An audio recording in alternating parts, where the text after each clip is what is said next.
ও leader, কেমন আছেন leader? আর leader কেন, কি হলো লিডার? এই মন মেজাজ ভালো নেই এমনি।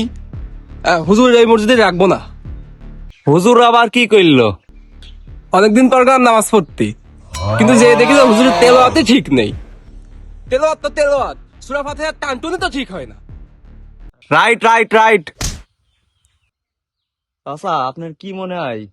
আপনি তো নামাজ কালাম পড়েন, এইসব বিষয়ে তো একটু জানেন। আমার তো এই বিষয়ে বিভিন্ন রকম মতামত আছে। তা আমার প্রথম প্রশ্ন এই যে তুমি যে বললা হুজুরের তেলাওয়াত ঠিক হয় না, সূরা ফাতিহারই টানটুন ঠিক হয় না, তা তুমি কি দেখে দেখে কোরআন তেলাওয়াত করতে পারো? A few moments later. অতটা ভালো পারি না, তবে চেষ্টা করছি।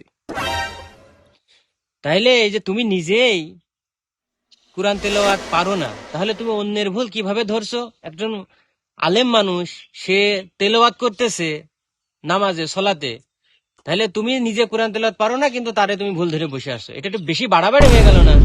তুমি লিডার আছো ঠিক আছে, লিডার হয়েছো ঠিক আছে, কিন্তু এই জন্য যে তুমি যা তা করে ফেলবা, বিষয়টা তো এমন ঠিক নয়।